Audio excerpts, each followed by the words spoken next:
guys have a great time this weekend. I'm not going to share any more because obviously we have a lot of great people here. So I'm going to...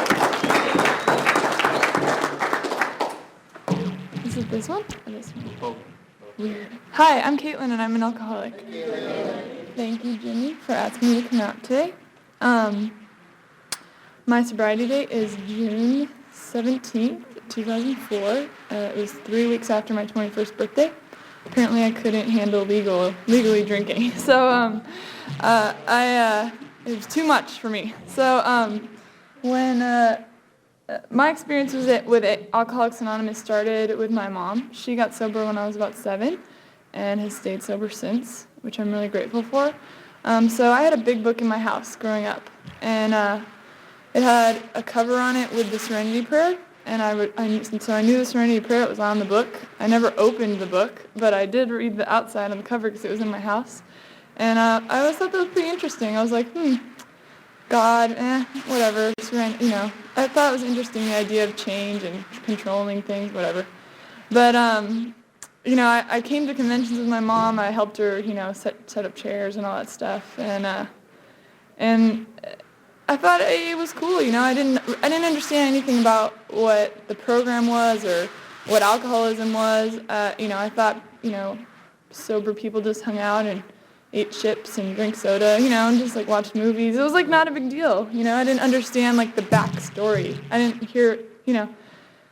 didn't understand it. So my mom did tell me a couple things. She said, if you take a drink and you don't know how much you're going to drink after that, it might be a red flag. She didn't say you're an alcoholic. She said, this could be a symptom of alcoholism. And I was like, I remember that part. She said a couple other things, but I wasn't listening all the time, So, but I did remember that. So when I was 15, and I was really uncomfortable in my own skin. I had met this guy in my neighborhood who was 17, and I, was madly in love with him. And I wasn't, for a certain chain of events, I wasn't allowed to see him. So I, was trying to see him and lie. I lied all the time, most of the time, everything out of my mouth is a lie. Everything I told my so that this kind of behavior, I was really uncomfortable, I never told the truth. Even just for fun, So anyways, by the time I was 15 and I was supposed to meet this guy secretly, and it didn't work out, and I was really upset, and I was with my friends, and I was at a sleepover, and her parents were out of town, but of course I lied and said they weren't, blah, blah, blah, lie, right? And I was like, let's drink. Can we drink? Is there alcohol in this house? There was not alcohol in my house. I couldn't sneak alcohol from my parents, but I was at this house with this girl and a friend of mine, and she was like, sure. Her older sister had drank. She had already gotten drunk before, right? So I was like, can you drink with me? Can we do this? And so she got her parents a bottle of brandy, and I remember this vividly. She gave us each a cup of ice, and she would pour the brandy, and she handed me the glass, and she had the bottle, and I had the glass, and she said, let me know when you've had enough. And I was like, okay. And I would drink it, and I asked for more, and drink it, and ask for more, and drink it, ask for more. I don't ever think I said, I've had enough. I think I fell backwards on the bed at one point, and then I remember waking up in the morning, and I had a different shirt on and clips in my hair because I had been throwing up all night and peeing in her backyard, and I don't ever remember waking up more satisfied and content. I was like, oh, well, what room am I in? I didn't even know what had happened to me, and I was like, can we do this again? And she was like, no, please leave. You know what I mean? She was not really that happy with me. So, that was how I drank, and I loved it. Well, if I could ever get a hold of alcohol, that's how I drank it. And when I wasn't drinking, I was thinking about how I could drink next. And I didn't think it was a problem. Because that's what I wanted to do, I remember bringing toothbrushes to parties because if I didn't throw up, I didn't think I had a good night, so I would have toothbrushes with me so I could brush my teeth before I tried to make out with you, because I don't know why, because that's what I was doing. I was drinking and puking and trying to make out with you, ever. And so I knew I was an alcoholic. I knew that once I put happened about alcohol, frankly, and I didn't. I knew I was an alcoholic. That's what my mom said. I'm like, I must be an alcoholic, and I didn't understand the rest of what alcoholism was about, and I didn't learn about that until I started trying to control my drinking, and like, I have stayed sober since I came to AA. And I'm really grateful for that. But I did experience trying to not drink, and I've watched people come to AA and try to not drink and keep drinking, and I did that. I just wasn't in the room of AA, like I was trying to not drink, and I would always pick up a drink again, always. And whether it was a month later or however long later, I would always drink again. And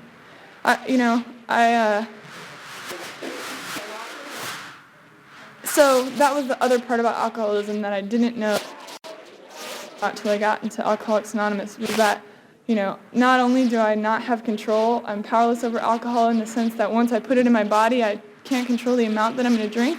I also can't not drink, and that really scared me once I was, having that cycle of like, I'm not going to drink, and then I would be drunk again. And my last 3 weeks of, legal drinking, I was like, had given up trying to not drink, and my last week of drinking looked like waking up in the morning, or like at 11, and drinking like a 3/4 of one of the tall, like low-carb Monster drinks, which is why I can't drink them now, because I fill the rest up with vodka, and then get in my car and drive to work, you know what I mean, like drinking my Monster drink full of vodka, and like, and I did that every day, and I wasn't getting drunk, and it wasn't fun, and it wasn't cool. It was stupid, and I felt like 80 years old, and I was just turned 21, and I was like, and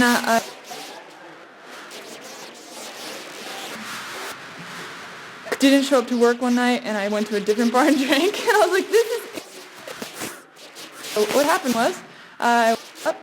It wasn't exciting. I had many exciting alcoholic adventures, and I loved alcoholic adventures, but my last night was very boring. I drove home, and I didn't, and I think God was with me and got me into the computer, and I went to Alcoholics Anonymous online and downloaded the big book, and I started reading the big book. I actually read what's in the big book, and I got to this part where it talked about self-knowledge is not enough, and I was like, what? Because I knew I was an alcoholic, and it's telling me in the book it's not enough. I was like, fuck, I don't understand, I'm screwed. So,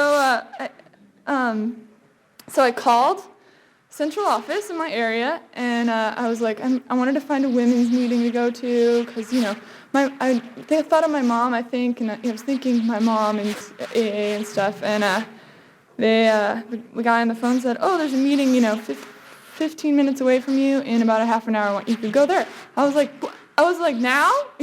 I can go right now? Oh my gosh. So, and like, this is why there's got to be a power greater than myself, because something, helped me make that phone call and helped me take that action and go to that meeting. I went to the meeting, I got a meeting directory, I found some meetings in my area, and I started going to AA, and I got to stay sober. And what I got to do in AA is learn about, I heard people talking about the steps, and I heard people talking about getting a sponsor, and I heard, I got to see people talk about other random stuff and then get drunk.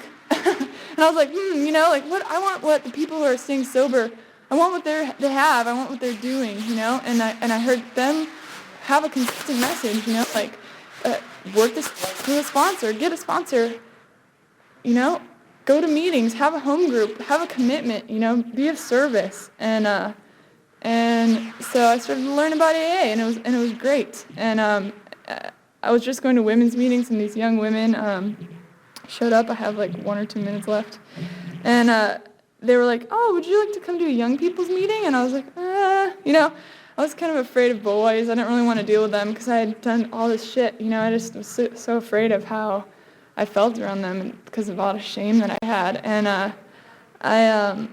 but I took him up on it. God again came into my life and, and showed me these young women that were my age. And I went to this young people's meeting, and I remember it vividly because I walked into the room, and I was like, these are people I drank with, you know what I mean? Like, these are the people that I got drunk with, and they're all here sober, talking about AA just like the other people were, but it's the same message. But these are the people that, like, I was like, wow, and I became a part of that group in my area, and I got a sponsor that I was comfortable sharing my fifth step with, because my other one I wasn't, because I was babysitting her kids, long story, whatever. So I got a sponsor that I was like, you know what, I can share, everything. I can trust her that she's not going to judge me about the stuff that I need to share with her. And that was really important for me. And I found that in Young People's AA, and I really, really am grateful for that. Because I got to work all my steps and have a spiritual awakening as a result of working my steps that, connects me to a power greater than myself that gets to keep me sober on a day-to-day basis, because before, I want to keep, being a part of AA and working the steps so I can keep, being of service and being a part of AA and being connected to that power that's going to keep me sober, because I know that I can't keep myself sober, and as an alcoholic, I'm going to get drunk. I should be drunk. I like being drunk, Even when I didn't, I still was getting drunk, you know what I mean? Like, it wasn't like working on my own, And I'm really grateful to be here to share. And, I'm sure you'll hear the same message, which is fine.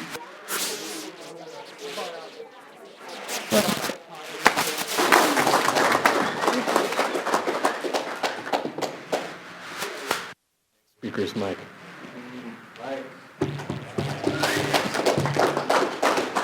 My name is Mike, and I am an alcoholic. I want to thank Jimmy for inviting myself and Jen. I'm actually Jimmy's roommate, and we had other plans today, but they kind of fell through, so I get the opportunity to kind of be a service here in the Rooms Alcoholics Anonymous, and it's a great opportunity. I'm really grateful for that. It's been a while since I've gotten to do this, speak on a panel, and especially in front of a room full of mostly young people. It's something. I got sober this last time at the age of 22. My sobriety date is January 5th, 2003. So in January, I'll be celebrating 5 years of sobriety, continuous sobriety, and it blows my mind. It blows my mind. It's funny because I can get so caught up in my day-to-day routine, my day-to-day life, work and all the other responsibilities and blessings that have been given to me that I forget sometimes where I come from and how real alcoholism is, and that once I crossed that line and I became an alcoholic, that's the way I will be until I die. And it's an important fact for me to remember. I needed to have a spiritual awakening. Caitlin was talking about working the steps and finding that spiritual awakening. I needed to have that desperately. I know what it's like to be abstinent, sitting in treatment centers and getting 60, 90 days of abstinence from drugs and alcohol, and leaving that facility and being loaded the next day and just being right exactly where I was before I walked in there. That insanity of putting that drink back in my system and that physical craving that goes along with that. And then I have no idea where I'm going to end up, what I'm going to do. So I needed to have a spiritual awakening, and that was, I found that through working the steps with the sponsor. And I have a God of my own understanding in my life today who continues to keep me sober on a daily basis, that helps me live, by some spiritual principles that I find in this program. And as a result of that, I have a pretty good life. I have, a pretty good sense of ease and comfort that comes without alcohol and drugs. And that's what I found in alcohol and drugs. It was just a sense of like, everything's going to be all right. That I'm okay. That I'm not different. That I'm not awkward anymore. That I'm not, I don't know. That's all I remember from being a little kid. That I was so different. I had been dealt a bad hand in life, even though I came from a normal home in many ways. With a mom and a dad in the household, and life wasn't perfect, but it was pretty good. But, something was wrong within myself. And in my brain, I felt, I felt so different. And then I found, skateboarding, punk rock, cigarettes, weed, and alcohol. And that's how it started. It was like one big, clump was just, dropped in my lap. And it was like, this is the best thing in the world. This is it. I've arrived. And that's how I got through, my first few years in high school. And, I just remember, I don't remember my first drink. I remember the first time I got high, but I don't remember my first drink.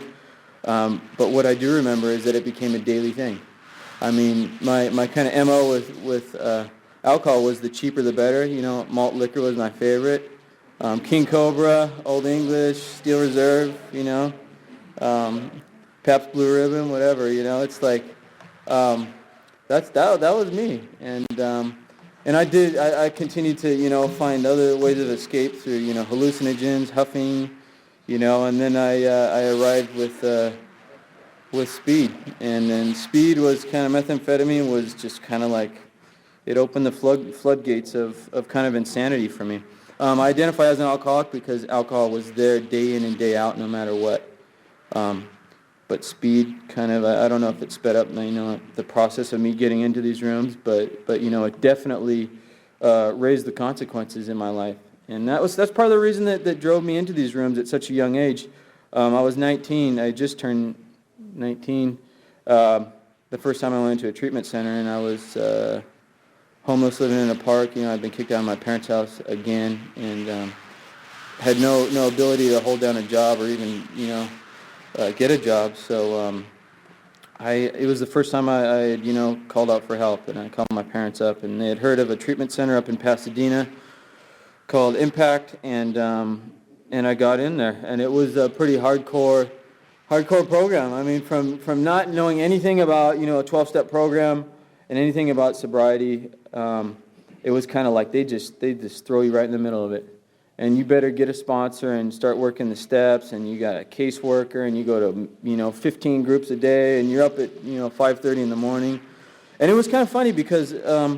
I really didn't go in there with the intentions of staying clean and sober for a long period of time. I figured that in my mind that if I could just, get away, get healthy again, gain some weight, get things together, compile, it would all come back, and I would have the ability to just drink and use on the weekends. You know what I mean? Work Monday through Friday, and then just have my weekends to party. And that was kind of my reservation in my mind.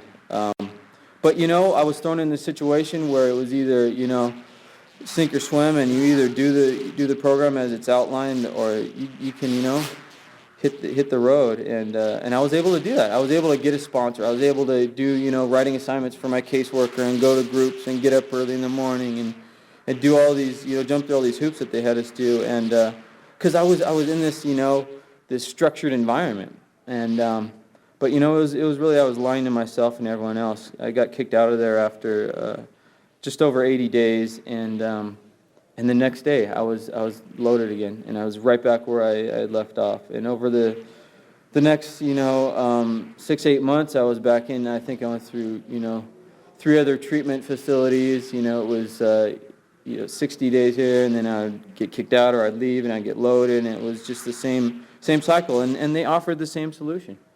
It was, the program of Alcoholics Anonymous, and get a sponsor, work the steps, have a spiritual awakening.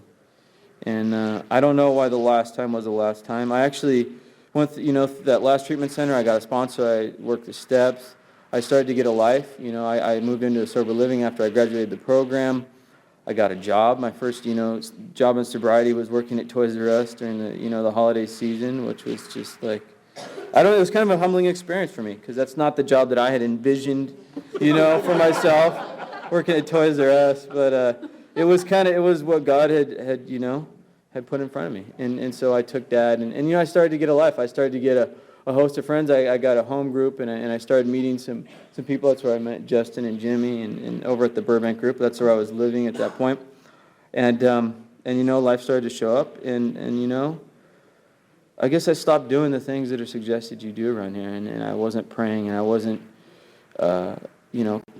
relying on a higher power, really relying on a higher power to keep me, sober on a daily basis. And I was starting to rely on self, and the insanity to drink hit me one day out of the blue. I mean, I got off early on a Friday, and I said, I'm going to drive back to, Whittier. That's where I grew up, and that's where I got loaded, and I just made a right turn right into the Connections, driveway, and it was just, I'm grateful that I was afforded the opportunity to come back without losing everything, because, I mean, for me, I just, I lose it. I have no way of keeping a job, keeping a place, a roof over my head. I'm getting loaded. That's it. You know what I mean? So I was afforded the opportunity to come back. I was welcomed back with open arms, into my home group and my sponsor, and I started over. I had a new experience, and this is, my current sobriety, and I know that if I continue to stay connected to this program, that if I can stay connected with the God of my own understanding, that I continue to be of service when I'm afforded the opportunity, that I have a good chance of staying sober for the rest of my life, and I hope that's the case. I really do. But it is a day-to-day program. It's a one day at a time program. So today, I was afforded the opportunity to come out here and share my story with you guys a little bit, in a nutshell. My life today is unbelievable. I finally kind of got the job, of my dreams. I work for Burbank Water and Power, and it's like they have no idea who I am. They don't. I mean, most of the guys that I drink with are kind of, they're bar drinkers, and they go to the bar after work and this and that, and a lot of them, they try to get me to go with them, or have asked me at least, and, I just say, no, I don't drink, and it's kind of cool, because most of them think that's a pretty cool thing, that, that at my age, that you kind of, I've told them, I've been down that road, and I've been through all that, and that's kind of a good enough excuse for them, that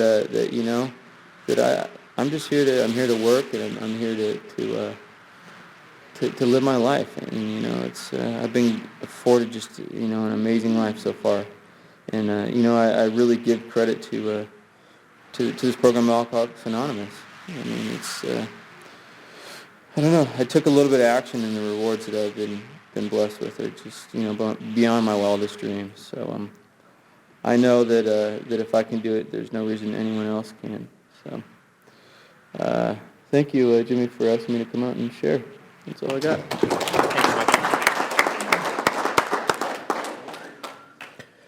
Mike talked about some of the rewards that he's experienced in sobriety, and one of the rewards that I've experienced in sobriety is to watch Mike and Jen build a really wonderful, sober, healthy relationship. It's pretty healthy. And Jen's going to share a little bit with you next.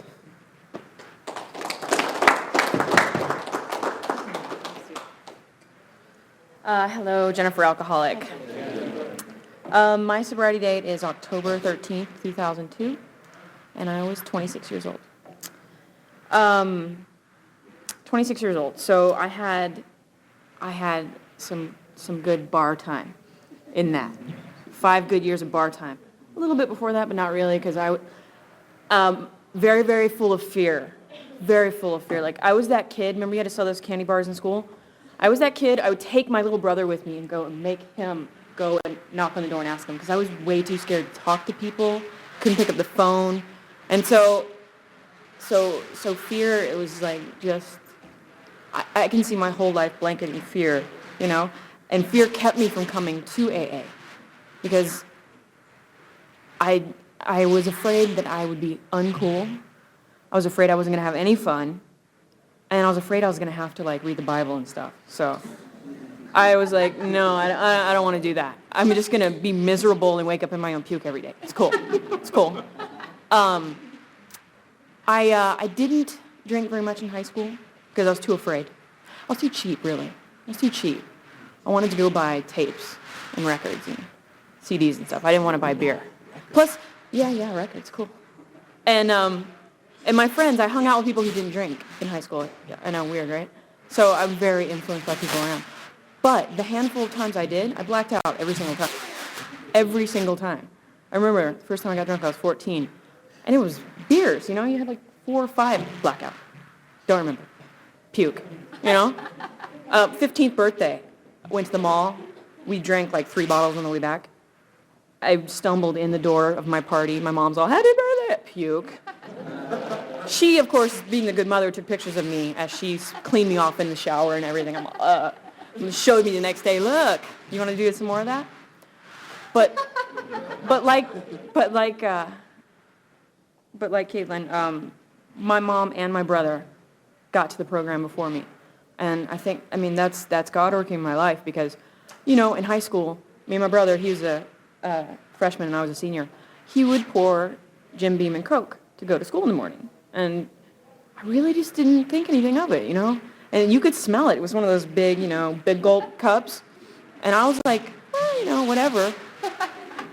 But then he got busted for drugs at 16 and went to prison, you know? And I still didn't think that was a big deal. Then, you know, later on, my dad's in jail for speed, and I'm like, yeah, but I'm not that bad. I'm really not that bad. Then I hit 21, and I just took off. Because 21, that fear wasn't there. It's socially acceptable. I can do this, you know? Like weeks after I turned 21, oh, here's some cocaine. Well, whatever, it looks like fun. You know, and, oh, let's get a job at a strip club. Sure, that's the best place to go, right? So I spent the next 5 years in that strip club. Now, if you don't already feel like a piece of crap, go to a strip club, because you will feel even lower. But it's the perfect job for an alcoholic. Perfect. I hang out, they pay me to drink, and give me drugs. And then afterwards, they want to drink more. So, you know, it was just a long time of waking up every day going, God, why did I wake up? I'm not supposed to wake up. I'm supposed to be dead. And all day long, I hate my life. I wish I could die. I hate my life. I wish I could die. All day long. I think it just repeated like a broken record over and over and over again. And so I saw my brother get out of prison and get into the program. And he was like smiling and happy, had a good job. And he would come over and find me passed out on the floor, you know? And I'm like, you know, I just was watching him, you know? And I'm like, I want that. I want to at least feel like he looks a little bit. And you know what? I don't care if I got to be uncool and not have any fun and read a Bible. I don't care. I'll just go, you know? And I remember when I came to AA and they said, it's a God of your understanding. I was like, whew, awesome. Awesome. No Bible, no church, awesome, you know? Whatever, I'll do anything. This is cool. And by the grace of God, I've been here 5 years. 5 years, you know? I didn't think I would live to be this old. You know what I'm saying? And today is really awesome. It's really, really awesome. I see people that have to go in and out, and I see people who, you know, in my family that just can't stop. And it's like, wow, that's what I have to look forward to. My aunt is 45 years old, and she is still smoking crack, still hooking, and just got out of prison. So that is what I can look forward to if I want to keep drinking, and if I don't want to do this program every day, and if I don't want to depend on a God of my understanding to help me stay sober. That's what I have to look forward to, you know? And I like what I got way better, you know? Not into crack or hooking or prison, so I'll stay here, you know? Yeah, I'll stay here. So, you know, thank you guys for being here, and thank you for letting me speak, and hope you heard something. All right.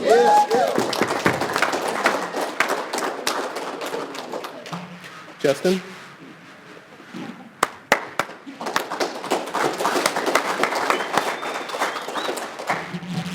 Hello, my name is Justin. I am an alcoholic, and my sobriety date is November 25th, 2000. I got sober when I was 20 years old, and the Burbank group is my home group. And thank you, Jimmy, for asking me to come out.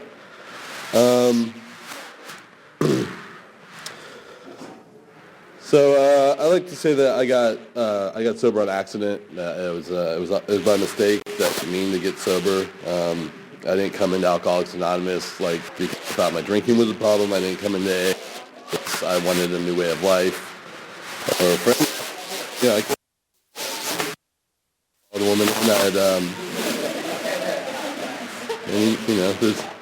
What happened was that I had these two friends, like they were my two remaining friends, and there's this 50-year-old guy and his son, and I sold pot to them because they bought me beer, and it was a perfect relationship, and they had this friend who had 3 years sober in Alcoholics Anonymous, and she wanted to get loaded, so they called me, and so I came over and helped this girl relapse, and I didn't know she was an AA, I didn't know anything about Alcoholics Anonymous really, and I thought you could drink. The guy that I was hanging out with, he was an AA. I thought you could just drink whenever you wanted. And so I got her loaded. And what happened was that I was drinking a bottle of vodka. I was drinking it the way I drink it, right out of the bottle. And she grabbed the bottle out of my hand and she chugged it back. And I was immediately in love. And it was, you know, like music swelled and cartoon hearts exploded, and I was in love. So we went out, and a month later we got married, and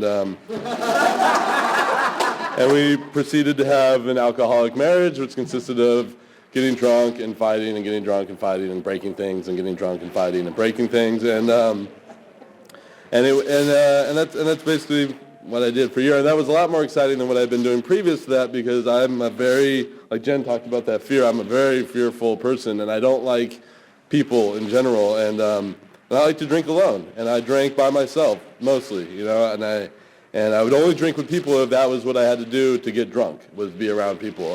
But if it was up to me, I'd just drink by myself with the blinds down in the dark, and just hating myself and getting drunk, and that was like idea for me, and that's, my drinking's like really not exciting. My drinking experience can be summed up. I heard a speaker talk at a young people's meeting, and he said that it was like he jumped out of an airplane and his parachute didn't open, and he like fell straight down to the ground, and then his parachute opened and he got dragged along the desert for 7 years. And that was pretty much my experience with alcoholism, was that it was really great, and then it wasn't. It sucked for a long time, and so. When I met this woman, she was like she was going to make things better, and but it just made it like a lot more violent, and so one night, the neighbors called the cops, and I was getting arrested, and she kicked the cop, and she had a daughter, she had a 3-year-old daughter, and so I got arrested, my wife got arrested, and the daughter got taken into custody, and so.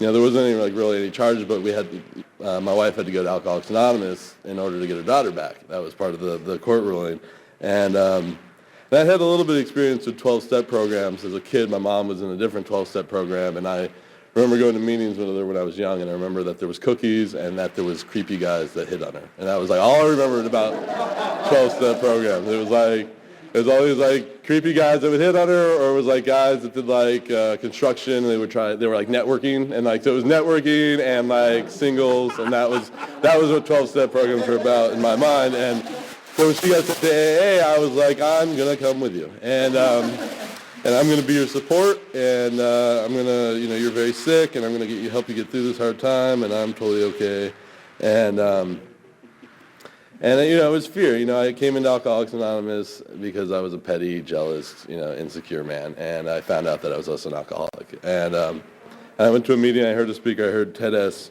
who came down from Rafters, and he spoke at Radford in North Hollywood. And he was, probably 30 years older than me, more than that, and he had 30 years plus sobriety, and he told a totally crazy story that didn't match mine at all. He talked about waking up in like jail in Tijuana and stuff like that, and guys pissing on their head over his head or whatever, and and all that stuff, and and I didn't relate to that. I was like, okay, well, like I'm not an alcoholic. And then he did this thing. He got me. He started talking about the next morning. He started talking about like the way he felt. He started talking about the way his wife and his kids would look at him, and he tells a story about his kid.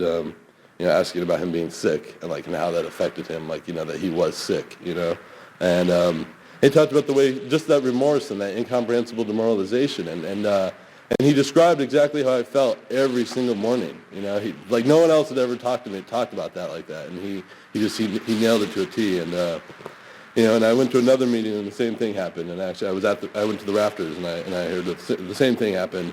And I pulled this guy aside and I whispered to him because I didn't want anyone else to hear because I was embarrassed. I was like, I think I'm an alcoholic. And he laughed and he gave me a big book and he gave me his number. And he told me to call him. And what happened was I went home and I didn't really do much. You know, I went home and I didn't really work the steps, and I put that book on the table and it sat there, and I just became a dry drunk. I was miserable and I was violent, and I would punch my hand through walls worse than I was when I was drinking. And my wife moved out and went to a sober living, and while she was there, she relapsed and she intentionally overdosed. And I got to go down and identify her body at 4 months sober. 4 months with no alcohol in my body, and I got to look alcoholism right in the face that this is a fatal disease. This isn't just I drink too much and I got to get well so I can go get that promotion at my work that I really want. It's that I have a fatal disease that will kill me, and I couldn't argue with it because here it was. There was this person that I cared about who had the same disease I had, and she was dead as a result of alcoholism, And so I went into the Burbank group, which was the closest meeting to my house, and I started getting involved with the few young people that were there, and with the meeting that was there, and I did what I thought was Alcoholics Anonymous. I stacked chairs and I cleaned up cigarette butts and I hung out and drank coffee and stayed up till 4 in the morning and did all that stuff, and I did all right for a while, but what happened was I never really got into the steps, and for 2 years I didn't do really any step work. I didn't really read the book. I had a sponsor that I never called, and I got really miserable in Alcoholics Anonymous, and really, really miserable in Alcoholics Anonymous. And I got to the point, the book talks about the jumping off point where you can't imagine your life with or without alcohol, and I was on kind of the opposite end of that spectrum, but it was the same dilemma. Like, I couldn't imagine myself living the way I was living sober forever, but I definitely didn't want to drink, and so I had to make that choice that my wife had to make was, am I going to end this, or am I going to go on to the bitter end, or am I going to pick up a simple set of spiritual tools? And so I went back to my home group and I got a new sponsor, and I opened up the book and I started working the steps as outlined in the big book of Alcoholics Anonymous.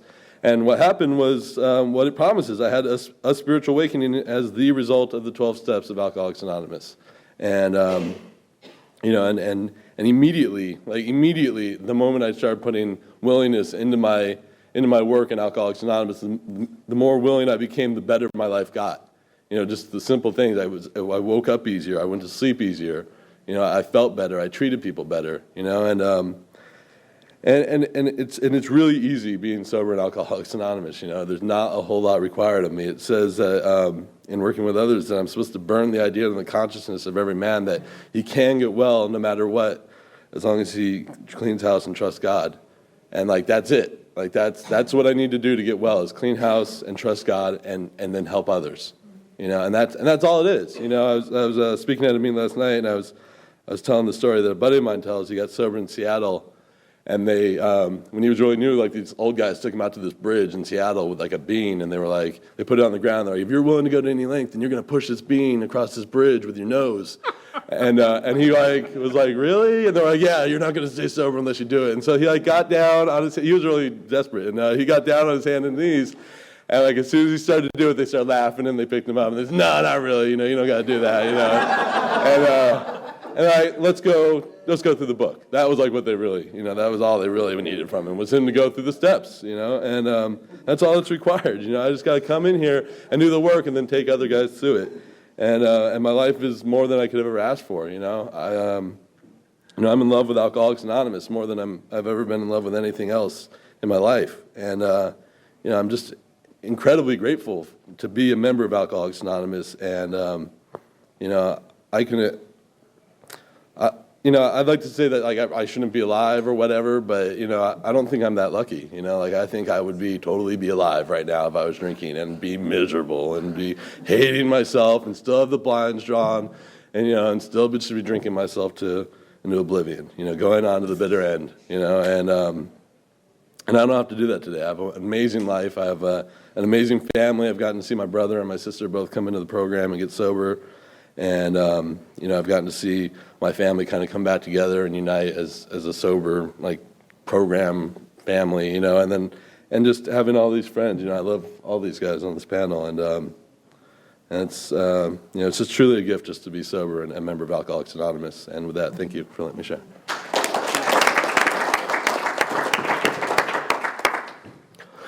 Thea? Thank you. Let's clap for Thea. You don't have to clap. I guess you already did. I'm Thea. I'm an alcoholic. I'm grateful to be here, and I'm grateful to be a sober member of Alcoholics Anonymous today. I want to thank Jimmy for having me come out and participate in my sobriety, and thank everybody else who got up and spoke the message of AA today. And I want to thank all of you. You know, I look out into into this room, and like the truth is like I don't know any of you. I don't know what your stories entail. I don't know how many of you are sober, how many of you are, you know, are in Al-Anon, or how many of you are in Alateen, or like whatever it is, you know what I mean? But the point is that Alcoholics Anonymous has brought us together today to celebrate the fact that one day at a time, alcoholics can recover from a seemingly hopeless state of mind and body. And that is incredibly amazing to me, and it continues to blow my mind to this day. You know, 10 minutes is really not that long for me to stand up here and talk about myself. You know, I really enjoy talking about myself. I love taking the opportunity. When people ask me to come share in a panel to talk about myself, that's awesome, because I am a selfish and self-centered individual who the only thing that I care about is me. Me. What AA teaches me is how to take that and invert it. And what I find is that the more that I care about you, the more that I put myself out there to care about you and to try to help the alcoholic, the sick man who still suffers, that the more I'm able to get out of myself, and that, you know, that bondage of self that we talk about in the third step, and I'm able to align my life with my higher power's life. And that's the only thing that I try to do on a daily basis at this point in my life and in my sobriety, is I try to live my life on spiritual grounds by aligning my will with God's. And the only way that I know how to do that is by working the 12 steps of AA. And the only way that, you know, the only way that the Big Book tells me that I can do that, there's two. The first one says that I need a higher power, that I absolutely must rely on a higher power if I'm to recover from alcoholism. The second thing that it says, and then it goes on, and like 100 pages later, it contradicts itself, and it says the only thing that you need to stay sober is, you know, constant working with other alcoholics. And so I try to, you know, engage in those two aspects. When it talks about it in the Big Book, I try to, you know, I try to, you know, stay in tune with my higher power, and I try to help other AAs. Or, you know, people that are suffering from this disease. And what that means for me today is that I don't screen my calls. When someone calls me and it's a sponsee, I pick up no matter what. That's something that I've just started doing in the last couple of years. You know, I mean, caller ID has really wrecked my 12-step work, you know, because when I'm busy thinking about myself and I see a newcomer calling, I don't want to deal with what that person is thinking, because I am consumed with my issues. And I don't have time for yours, you know. And so what I try to do is, you know, I pick up when my sponsees call. I pick up when the newcomers call. I try to pick up when other, you know, AAs call. Not if I'm at work and I can't pick up, of course. But I mean, like, you know, I don't just like sit there and like look at them call and like reject it. Anyway, I don't know how to talk in a linear way, so I guess I should back up and get my house cleaning out of the way. I have a sobriety date, and my sobriety date is March 21st, 1999. I have a home group, and my home group is the Hollywood Young People's Group of Alcoholics Anonymous, and we meet 3 times a week, Sunday, Wednesday, and Friday. You guys should all come out. It's a wonderful group. I have a sponsor, and I work the 12 steps of Alcoholics Anonymous out of the Big Book of Alcoholics Anonymous, as it's outlined in the Big Book of Alcoholics Anonymous with that sponsor. My sponsor is a sponsor, and she works the 12 steps of Alcoholics Anonymous out of the Big Book of Alcoholics Anonymous, how it's outlined in the Big Book of Alcoholics Anonymous with her sponsor, and so on and so forth.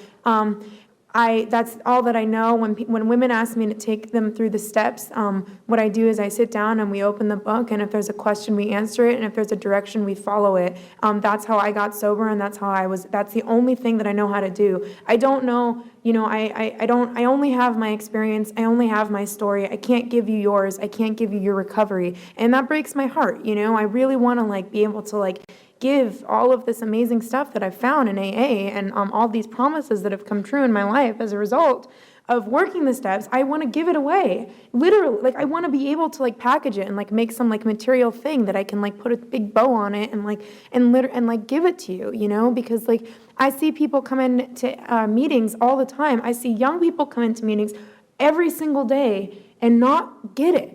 And it's not because they don't want it. It's not because they're not worth it. It's not because they're not necessarily, it's not because of any other reason other than I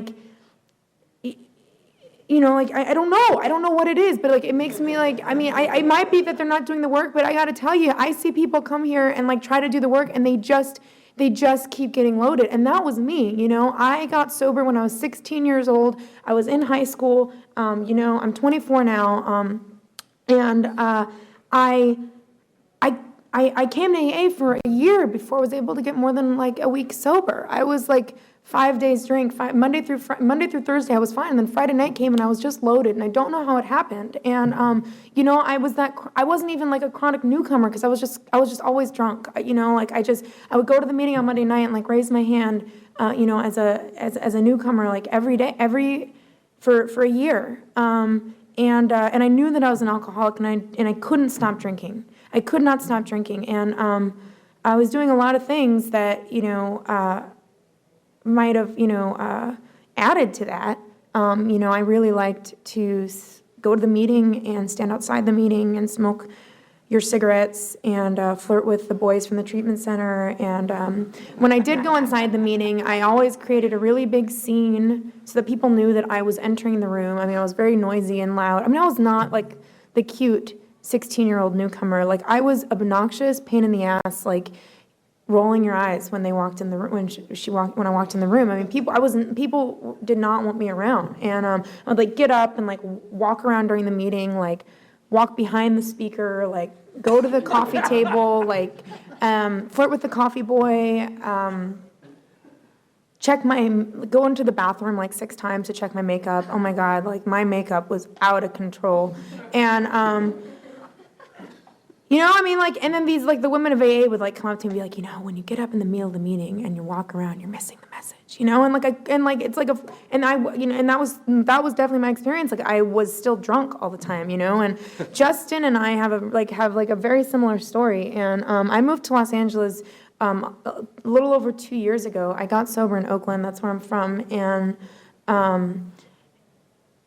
I remember speaking at a meeting, Pasadena, some young people's meeting. I'd been here a month, and it just hit me. Some kid killed himself, actually. This 14-year-old kid from Oakland, Young People's AA, took a bunch of his father's pain medication and overdosed and died. And I had to speak at a meeting right after I found out about that. And this kid just, he thought he was too young. He didn't think that he had alcoholism, and he couldn't deal with his issues. And so he killed himself. He took a bunch of pills and he died that night.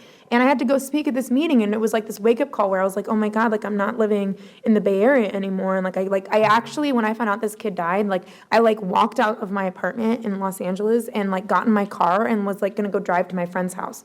And I was wait, that's 6 hours away. It didn't connect for me. And I had to go talk at this meeting, and I sat there and I was crying, and I was you guys don't understand, you don't know me, and nobody here knows my story, and and I love AA, and I feel insane, and I'm crazy, and I had 6 years sober at the time, and I was I have 6 years, and I feel I'm more of a newcomer than I ever have been before. And I told my story, and Justin came up to me and he was we're really similar, and this is my experience. And Justin and I have been really great friends ever since. And the crazy thing is that when I moved to LA, I did the same thing here to stay sober that I did when I was a newcomer in Oakland. And I reached my hand out and I asked for help, and I tried to introduce myself, and I raised my hand as someone that just moved here. And that was hard. That was the hardest thing that I've ever had to do, really, in my sobriety.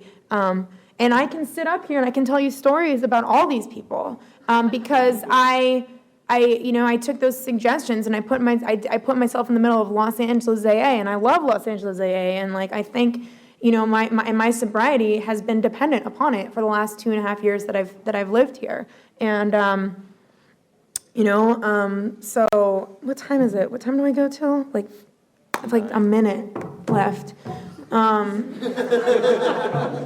talk about me some more. So I have a really gross story. I got sober really young, and I totally earned my seat in Alcoholics Anonymous. I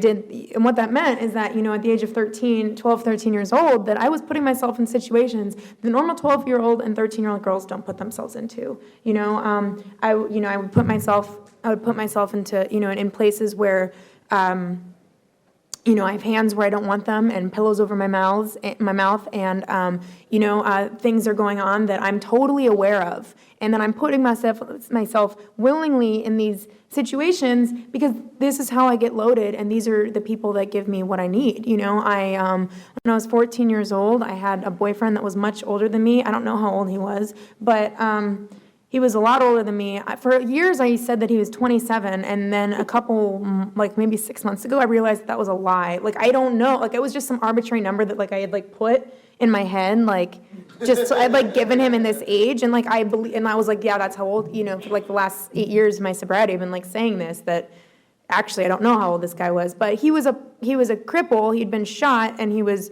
paralyzed from the waist down, which was awesome for me because I just had to make out with him, and he was a drug dealer, and I could get whatever I wanted, and it was just give me a kiss and here's some heroin, you know what I mean?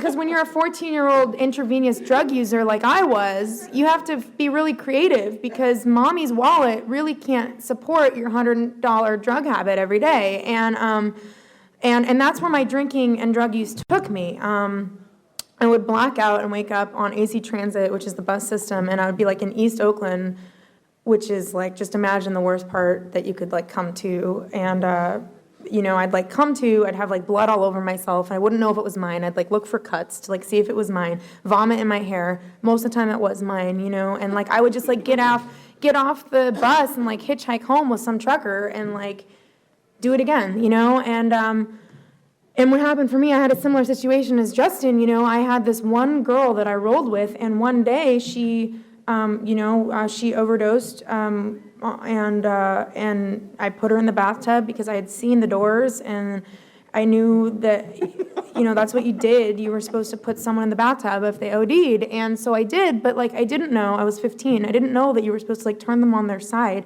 and I checked on her 2 times. I thought I heard her breathing, but she was choking on her own vomit, and she died that night. And when I realized that she had died, or that she had at least overdosed, she was blue in the face, and I went in, and I went through all of her pockets, and I took all of her money, and I took all of her dope. I left where we were. I walked for about 10, 15 minutes to stash the drugs and the money in different places, came back. This all went through, and then I called the police. Then I called the paramedics. I ended up being charged for involuntary manslaughter, and I had to serve time. And AA came to, the jail that I was at, and thank God I was a minor because it wasn't a felony, and and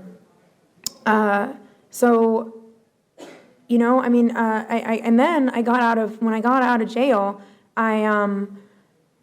I started going to AA, and like I said, I couldn't get sober, and I couldn't stop drinking, and it was so sad because it was just me and it was just me by myself drinking alone in my room, listening to really bad music and nothing but alcohol. Just drunk all the time, doing whatever I could, my parents didn't know what to do with me. They couldn't figure it out. Both my parents are sober in AA, and so what happened for me was after about 9 months of coming in and out, I went to the meeting on Monday nights in Oakland at 2910 Telegraph, and I raised my hand and I shared, and I was I don't know what's going on. I don't really understand what you guys are talking about. What I do know is that I'm 16 years old, and you guys are all talking about losing things that I can't even comprehend. You're talking about losing houses and wives and children and cars, and I don't have a driver's license, and my mother drives me around everywhere, and like, I'm not saying that I have it worse than you, but you just don't really understand where I'm coming from, and understand that this wasn't this eloquent. Like, this was me saying a lot of swear words, and then I did what every good alcoholic does after they ask for help. I got up and I left the meeting, and someone followed me outside, and this woman followed me outside, and she gave me her phone number, and we never know. We never know when when reaching out is gonna change someone's life forever, because that woman leaving the meeting has changed the course of everything. Her following me outside has changed every single thing that has happened up to this point. And you never know. I get tingles on my entire body, and I experience God in a way that I can't explain when I talk about that, because it's like, I like to come to meetings, and I get very consumed with what's going on around me, and I get very consumed with the drama and with seeing my friends and with the cute boys or with this and with that, and I have to remember the newcomer. I have to remember that someone's hurting out there, and I have to remember that someone out there can't stop drinking, and that if I reach my hand out at the right time, I can be a part of that person's window of opportunity. And I don't know, maybe there would have been someone else that would have come up to me and changed the course of my life forever, but I can't tell you. What I do know is that that woman at that moment, at that night, after I'd been going to that meeting every week for 9 months, has changed everything that has led up to this point. I graduated high school in sobriety. I was able to attend every single high school sober event that I went to. I was sober. I had AA at my prom. My best friend went to prom with me. He's sober too. And AA at my high school graduation. I moved out of my parents' house when I was 18, and I was able to practice the seventh tradition as it relates to our lives, not just in the rooms of Alcoholics Anonymous. I was able to understand what it meant to be fully self-supporting. I decided to go back to school when I had 2.5 years sober. I signed up at the local junior college in Berkeley, and I just showed up and did everything that I learned from AA, like what you were talking about. I showed up early and I stayed late, and I helped out when I could, and I asked for help when I needed it, and I tried to be of service to everyone around me. And little by little, I started gaining these credits. I worked the steps. I fell in love with a wonderful, a really beautiful, amazing, sober man, and was able to walk through this experience of falling in love and walk through that fear and put myself out there and be okay with whatever results were going to happen. And I was able to understand what it was to enter a relationship at the age of I was 18 when we started dating, and enter this relationship and try to live my relationship in the traditions that AA talks about, or AA is based on, and that when I had after 4 years, after we were together for 4 years, he broke up with me, and that was my excuse. I always said that if this guy ever broke up with me, that I was going to drink again, and I was able to my experience was at the Women of AA again for after those 4 years, came back and walked me through that experience. I applied to college in sobriety. I applied to UCs, every single UC up and down this state, and put it out in the universe and did the work, and let go of the results and did the best that I could. And that was when I was 5 years sober. And then 9 months later, when I got I started getting these letters, and every single UC that I had applied to accepted me, and they were throwing money in my face, fighting for me. I just graduated 2 years later from UCLA, which is the only college that I've ever wanted to go to, magna cum laude, and on very high standings with all the professors there. I got to study English with an emphasis on creative writing, which is everything that I've always wanted to do. My parents and my little sister came down for my college graduation, and it was just out of control, all these guys. Jen threw me a big graduation party at Mike and Jimmy's house, and all of Los Angeles was there, it felt like, you know what I mean? There there were like 100 people there or something. And like, this is home for me, you know? And the next week I got to go back up to the Bay Area, and like my parents threw me this graduation party, and all of a sudden, like, I felt like the whole Bay Area was there, you know? And the truth is I didn't create wreckage or cause wreckage when I left, and so I have this amazing place to go home to. And my dad sat there, and he made this little speech, and I was going to get really embarrassed, but he said something at this graduation party up north, and he said, you know, I used to kiss sorry. I used to kiss this girl goodbye every single morning, not knowing if I was ever going to see her alive ever again. And every single morning, I'm so blessed because I wake up knowing that she's taken care of. And, like, that's enough. It doesn't matter. It doesn't matter what I've done or what I've gotten as a result of AA. Like, my dad saying those 2 sentences has made everything worth it in my life. Like, people want me around. I'm so full of love. I just got a job as a editor of Tiger Beat magazine, and I used to be a junkie, you know? And, like, I'm on call to go to Disney parties to hang out with some girl named Hannah Montana, and, like, I had a crippled boyfriend, you know? And, like, I've gone way over my time, but it's really hard for me. I love AA, and I'm just really, really grateful to be here, and thank you for inviting me to see what Santa Clarita AA is about. You guys are all beautiful, and I encourage you, if you're new, if you're relatively new, if you're, you know, a retread like I was, to not just get into the middle of Alcoholics Anonymous, but get around people that are in love with Alcoholics Anonymous. My number one promise that I will be friends with someone is if I hear that they say that they're in love with AA. And because if someone else is in love with AA, then they're speaking my language. Thank you so much for my life.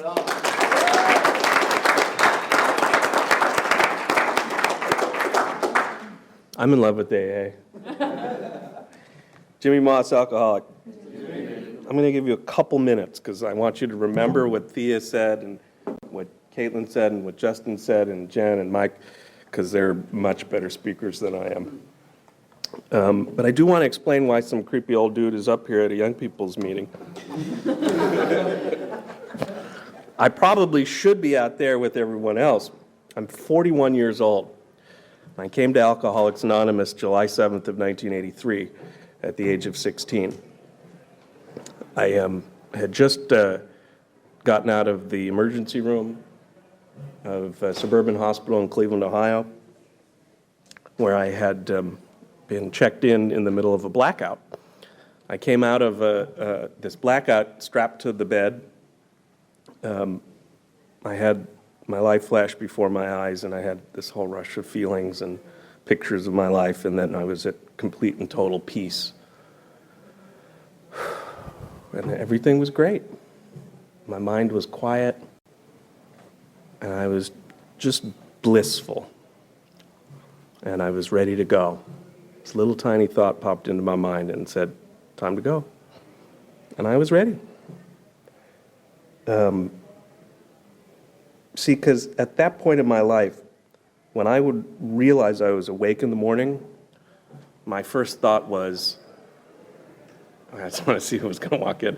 Are they recording this? Okay, good. My first thought was, fuck. Because I didn't want to be alive. Life was too hard. Life was a struggle. It was a struggle just to be with my brain, which was always going crazy, and my emotions, which were out of control, and all of you people. And the only relief I ever found from any of that was getting drunk. I drank as much as I could, as often as I could, for as long as I could. And so, you know, at that point, what was it, July 6th, I was sick and tired of being sick and tired. I was not interested in being sober because every time I had spent a day or two or three without getting drunk, I got really uncomfortable. I wanted to be drunk all the time. I didn't want to be sober. I wanted to be drunk all the time. And the problem with being drunk all the time is you have to like steal it or get a job and earn money, and that is hard work, and I don't like hard work. I just want to be drunk. all the time. Leave me alone. And if that makes sense to you, well, I got some bad news for you.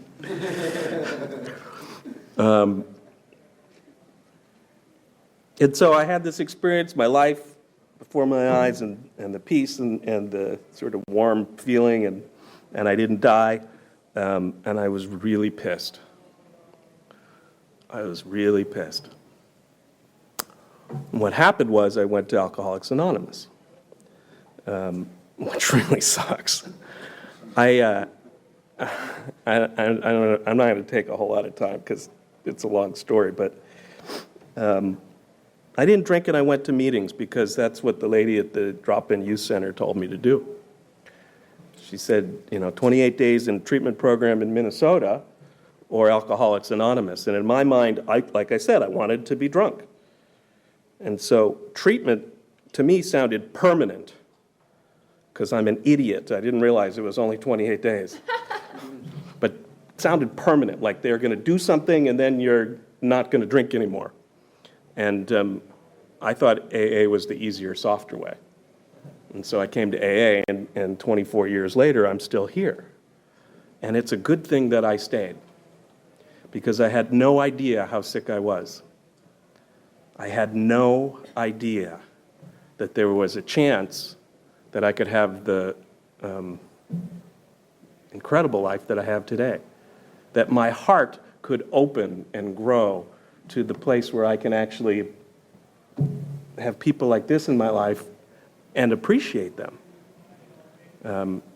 to the point where I could wake up in the morning and not want to be dead, where I am hopeful and optimistic. And Alcoholics Anonymous has done that. That's the result of my journey. And like what everyone else said, that's how I got here. The 12 steps, working with others, both as a sponsee and as a sponsor, and developing a relationship with a power greater than myself, which I had no interest in. My understanding of my God today is quite different than it was. I today believe that point that I didn't die in the emergency room was the point at which the grace of God that we hear about in Alcoholics Anonymous came into my life and gave me a second chance. And what I've done with that over the years is a gift back to my God. I believe my God to be an unlimited source of power, love, and direction. Power, first and foremost, to stay away from a drink. I am powerless over alcohol. Not drinking doesn't give me power. It doesn't matter how long I've been sober. If the thought of being, I love this one, this is a new one, relatively new. If the thought of being sober, well, a lot of you are even less than under the age of 24, but if the thought of being sober for 24 years makes you really uncomfortable or sort of freaks you out, it's probably because you're an alcoholic.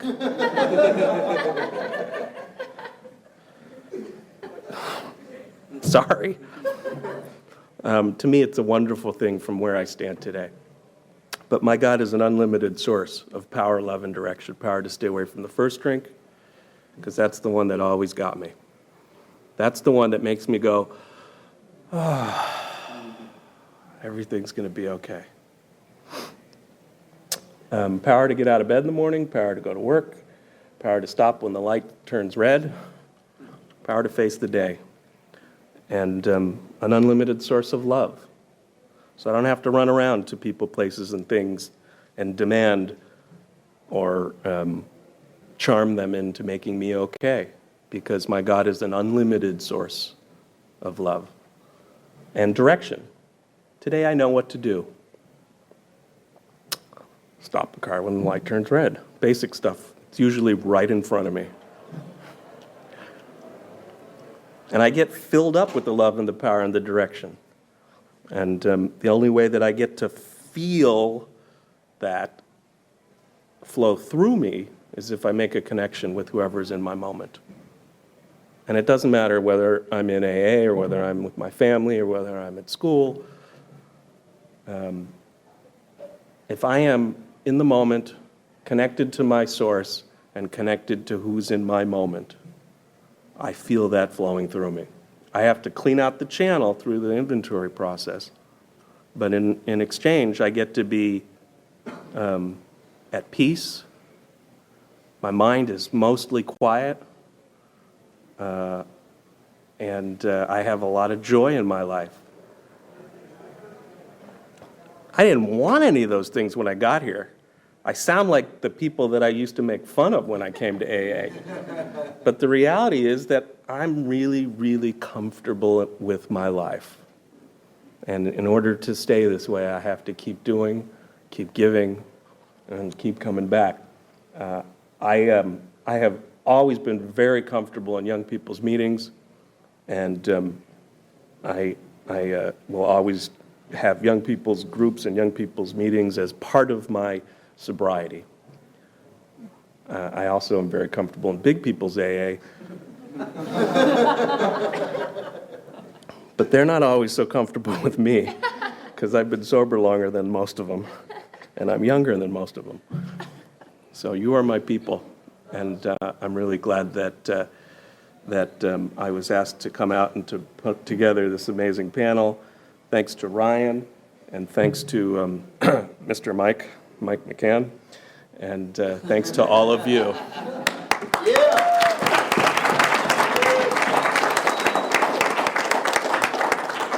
Let's give this entire panel another hand, please.